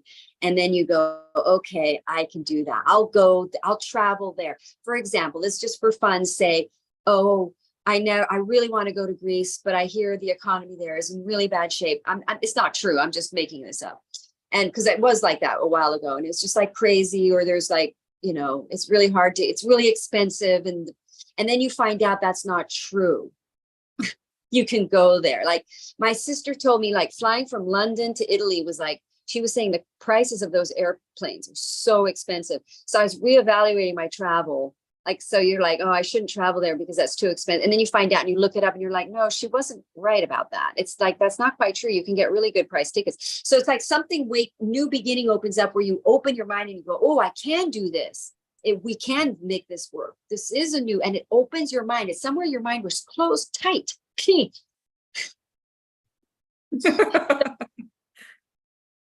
So there was some sort of rigid thinking. Now this new beginning opens up your rigid thinking. Now you have Libra in your 10th house. And so you're letting go of a career or work. I can see that happening in a couple of Capricorns I know. So they're releasing a job, or they're also letting go of being so career minded. So like, I got to work hard. They're going to let go of a philosophy around work, around what is work, and how you have to work hard and you have to do certain things. This is where a lot of Capricorns go a little off kilter, because they go with rigid, old fashioned, old traditional ways. And that's the way it's supposed to be. And that's how you make a career going. And you got to do this, and this is establishment, and this is this, and you got to get these people on, you got to take this card out, and you got to send out your resume, and you got to do all this thing, right? Well, that's really not true, because the universe has a path for you that's part of your mission, that involves you interfacing with certain unknowing things down the line. So we want to be Capricorn, have to learn, because they have usually their MC is Libra for Capricorn because it's a cardinal, but sometimes it can go Scorpio. I know a lot of Capricorns with Scorpio MC. Oh my God, what does that tell you? They have to let go of that fear, that karmic fear, that Capricorn motive, which is fear-based, and go more into devotional base. So they're stepping more into a purpose-driven opportunity that shifts their career. And this Capricorn I know also happens to have fifth house Aries, Sagittarius. So there is a creative project which shifts your job completely. So you change jobs, you change your career, because you're going to let go of a career. And you have Mars there. So this is, you're taking a lot of action. This is busy. Oh, I want to add the Virgo mutable energy. This is a change of mind, a change of direction, something that you didn't think would happen. It changes, you change your mind about something here. And so they're going to change their mind about what was a stable career, that they didn't follow their creative heart, did not create the stability. This will create more stability. Go ahead. Yeah, the card that came out for the Capricorn, I feel like it resonates so much with what you were saying about this change of mind or change of heart when it comes to their career, that letting go of a career path or a work or a job. What I'm noticing with the Capricorns in my life is that they're shifting their perspective on the work. They're shifting their viewpoint of how they're engaging with their work. So, you know, for my guy, he's still doing a lot of the same things, but I'm finding energetically as I help him with shoots and do different things with him, like his energy is shifting. And with my other Capricorn friend, with her, she's had a very different change in perspective in how she's working, and that also was rippling out to how she's engaging with her appearance, how she's engaging with the people around her, how she's very much lining up with her career in terms of how she would like to have the career, not the way everyone else is telling her over time. And this card, the papaya flower, which, man, you can't really, there we go. I know that's a bit of a weird angle, but you can't really see it very well. This activates receptivity. The message is gentle is powerful. What does that mean? You're balancing the yin and yang energies. You're allowing opportunities to come in and being receptive to them instead of pushing so hard to make things happen, allowing them to come to you. And then when you have them, okay, yes, now go into your yang action, go and do. And that, that Capricorn Saturnian sort of, let's go, let that disciplined structure, but you don't necessarily need that to bring those opportunities to you. So the papaya flower for Capricorns feels very much aligned with, again, a little bit of balance, more of a grounded focus in their career when it comes to allowing opportunities to come to you and then taking action versus that pushing that they tend to do when it comes to work. So big shift, yeah. Papaya flower. Yeah, remember their ruling planet, Saturn, is in retrograde in the sign of Pisces, which is very much about your soul. And, so it's like Capricorn are kind of waking up to doing something that's more soul aligned, following their soul, because if you follow your soul, you're going to land the right way. Your soul knows. Yeah. So also with that MC Scorpio, most Capricorns have, they're becoming risk. They're taking a risk. They're stepping into it. They're trusting. They're facing fear of all of this. It's big for them. Oh boy, it is. They go through a lot. You got to have some sympathy for the Capricorn. Yeah. All right. Aquarius. So you guys have Virgo. It's going to be in your 8th house, a new beginning in a financial co-partnership. Again, we're looking at contracts. Maybe you get a loan, maybe you get a financing to initiate a project. You take out a loan, it works out, or you apply for some kind of a financial loan, or you sell your house, or you refinance your house, or you're left the eclipse coming up. Maybe you get an well, it's kind of the other way around, because the eclipse is coming up in Libra. It's going to be in your 7th house. In your 9th house. But the 8th house can involve an inheritance. What else? The eighth house can be a new beginning in an area that you would normally never begin because you were too afraid. So you now see an opportunity financially. The reason you didn't do it is because you had a fear that it wouldn't pay. The amount of times I do card readings that I say, the thing you're here to supposed to do, you don't think is going to pay you. And I know exactly why people feel that way. I felt the same way. But the thing you're here that you're supposed to do, you will get paid at. Pisces over your second house, you have Saturn over your second house. So you're restructuring your financing and your income for the next 3 years. You're creating a new stability, a new 30-year cycle of making a stable income. So this is Saturn restructuring something, and it's making you go more inward and more in your soul alignment, energy of Pisces. And it's also possible that you're a talent. I don't know if you have planets in your second house, Aquarius, but if you do, there's a musical talent there, or gifts that you're supposed to express or explore. But a new moon in your eighth house is possible financial assistance. You could get into a relationship, a new relationships that becomes very serious, that lasts a long time, and you bring in joint resources together. I think of another thing. So the eighth house usually always, in my experience, brings you face to face with a fear that you have, like some kind of a deep fear. So you're going to be letting go of some kind of a fear here, but you're going to do it, but it's scary. Go ahead. White water lily activates awareness. The message is sharpen your senses. So where are you not seeing something? Like you were saying, Madelaine, a fear, you haven't seen it. It's been there.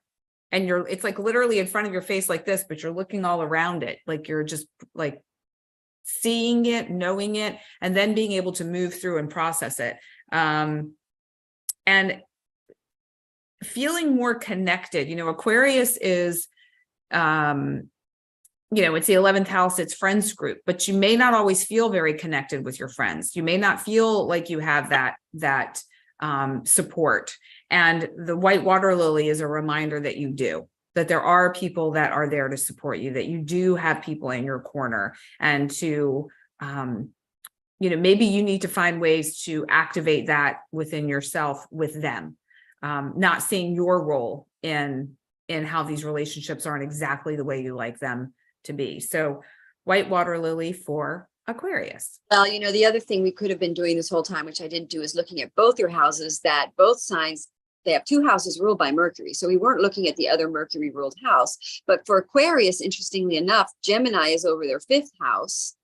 So they're going to hear communication from past relationships as well, too. Oh. So you may creative project, because Mercury rules your 5th house, creative writing. Virgo is a writing energy, is ruled by Mercury too. And you're talking about writing your book. So Aquarians may reconnect with friends from the past and get into a creative project and get a loan to do this or something, or they come in with financial support, or let's say you've applied to the publishers for money in advance to write something. It comes, and then you contact a friend to write it with, that you're going to work with. Fun. So, all right, wrapping up here at the very end, Pisces. You have Saturn in your 1st house. So you guys are going through a lot. You're restructuring your whole lives. You're growing up. You're being more mature. But again, it is involving spiritualism. Your Saturn being there is like you're restructuring and you're developing a more mature response, or mature, because Pisces are already naturally very connected to the 5D. So with Saturn there, they're going to find a way how to sort of not be so 5D and sort of hello Earth to Pisces, but they grounding it with Saturn there. It gives them ability to structure a lot of this shall we say, structured, because Neptune is like you're saying, unclear and foggy. And so now with the Saturn in a Neptunian energy, it's grounding and giving structure to the unseen. And that's what the new moon in Virgo is. It's like a practical region of a spiritual concept. So with Pisces, with Saturn over their 1st house, they're becoming practical and finding a new structure to their life that they can ground and make real, something that's spiritual. And so with Virgo over their 7th house of relationships, this is a new joint partnership agreement, contracted project. It could involve writing, could be a small business. Could be you start a, shall we say, blog with another person, or a project, an online project. Why do I say that? Because Virgo is Mercury. Mercury rules the third house. You have Pisces have Gemini over their fourth. So Libra over their eighth. So they're letting go of some kind of a fear to some sort of a spiritual philosophy or a spiritual practice or a way of working. They're letting go of a fear that what they consider spiritual, they're now going to see as practical. They're going to see a practical way to within a relationship. They're going to see a practical way to progress a project for potentially writing or creative project forward or mission that involves a relationship, that they now see a practical way to ground a spiritual concept. I think this applies to you. I'm trying not to think of you while I'm saying this. It's very hard. I know. It's very much connected. Well, and I feel like too, like when you know people that are in these energies, you can kind of see how the story could potentially unfold. It's, yeah, it is. It helps. So if I look at my son, because by the way, Saturn is in retrograde. So a lot of Pisces are really kind of bummed out, because when Saturn went into Pisces, things felt like they were moving and it was working out. And then Saturn went to retrograde. Now they're all bummed out. Like, didn't work out. Nothing's happening. Don't worry. This new moon is going to show you that it's a mutable energy. All the mutables are going to be more moving forward, and Saturn is going to station direct November 4th, and you're going to be more in alignment. Now you're going to see that you weren't ready quite. Something's going to change that is going to do what you thought you were trying to do, but it's going to be related, because Mercury in that retrograde spot, you may have made an attempt. Everyone just think back to August 21, 22, 23, something that happened or you initiated now really goes forward. So for Pisces, you're going to see that stalling period was a little bit of a quiet retrograde period, which was really to connect you more to your spiritual purpose and to spiritually align with your purpose more, because somehow you're going forward again with a bit of a Capricorn thing. Pisces can be very Capricornian in a very weird way. It's very surprising. Because they have Capricorn over the 11th house. So they, what were you going to say? Well, I mean, with my guy, he's got Capricorn and Pisces, so he's got the double whammy. And the cards were really active for Pisces. There was a lot of energy around them right now, and so I basically just asked for the one that was the most refined message for them, and it was Bee Balm, and it activates hope, and the message is be still. And I think for Pisces, that is something they've been called to do, but they don't want to do. They don't like to do that. And it is actually very nourishing if they can really be with themselves, and that be still and allow those energies to flow, and to gain the understanding that they have from all this wisdom that they do carry, that they do have. One other aspect is magnifying a one-pointed focus, but in a way that isn't too, I'm trying to find the word, that isn't too obsessive. So, when it comes to, I'm just going to use my guy as an example, and his career and his focus, it's very laser pointed. However, when he gets too hyper focused on it, that's when things start to fizzle a little bit. He's not as busy. He's not getting as many gigs. He's not having as many calls. But when he's like, okay, let me see what action I can take. Let me see how I can move forward without being so obsessive about it.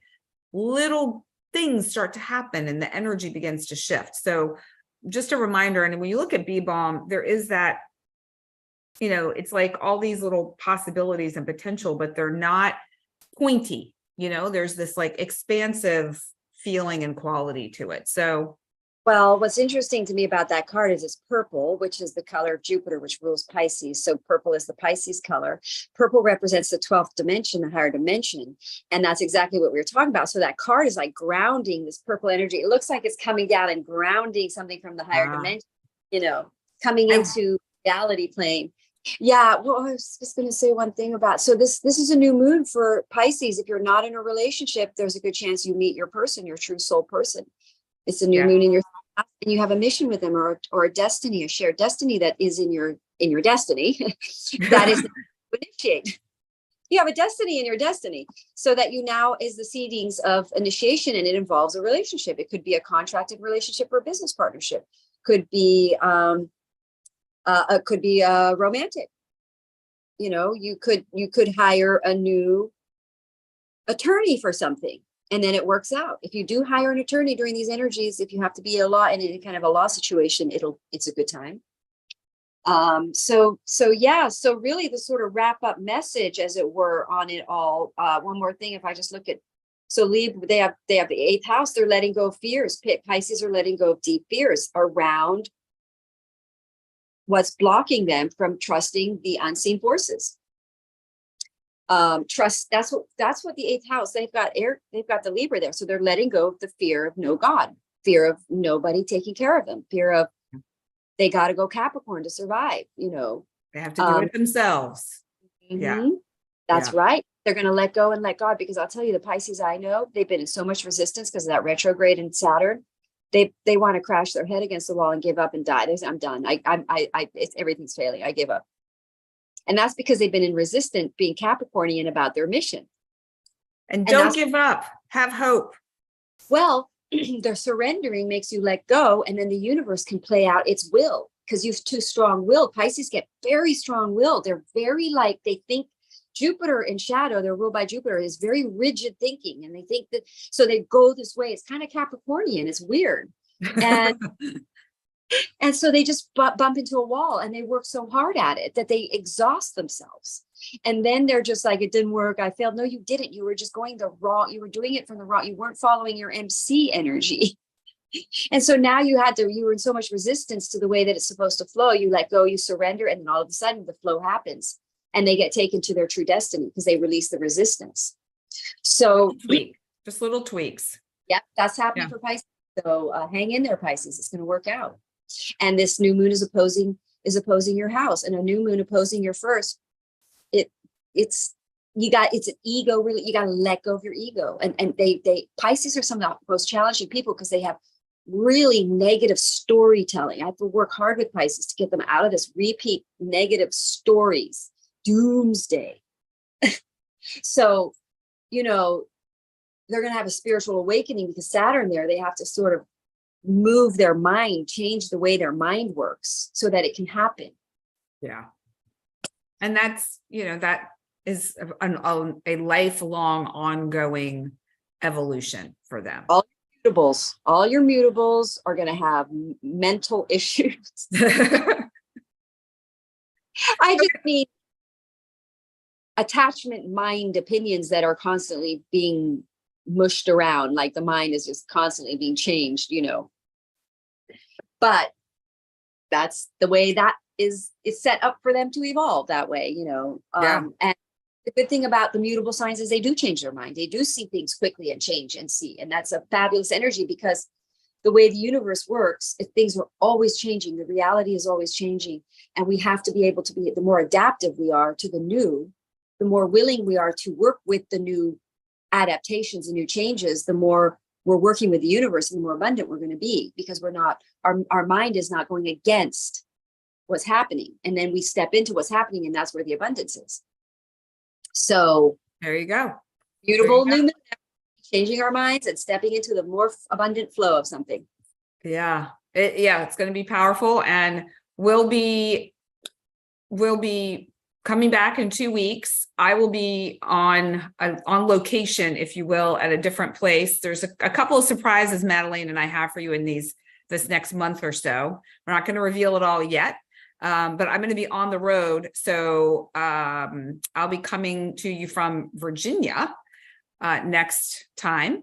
So for any Virginia folks who are watching, I'll be in your neck of the woods. And Madelaine and I look forward to hearing in the comments and, here on YouTube, on either of our pages, channels rather, or on social, how this Virgo new moon is feeling for you and what's coming up for you, what sparks of inspiration might show up for you, what seeds you're planting, all the good stuff, and even the not so good stuff, because like I say, we learn from one another. It's all part of that process. So Madelaine, I don't know if there's anything else you want to share, and then we'll wrap up. No, just everybody, I don't know what could I say here. It's be positive, because the Mercury is the mental energy, so you want to really watch your thought process to make sure you're in a up 21 degrees Mercury. You want to keep your mind in the open state of shall we say, possibility. I love that. That's a beautiful way to end. That is awesome. Yeah. All right, everyone. Thank you for joining us. We will see you here in 2 weeks for what is it? The Aries full moon. Aries full moon. Woo! It's actually, now that I think about it, when does the sun go into Libra? On the 21st. So it's at about 10, 11 degrees, full moon. Okay. Exciting stuff. Yep. All right, everyone. Thanks for being here. We'll see you in 2 weeks. Bye for now.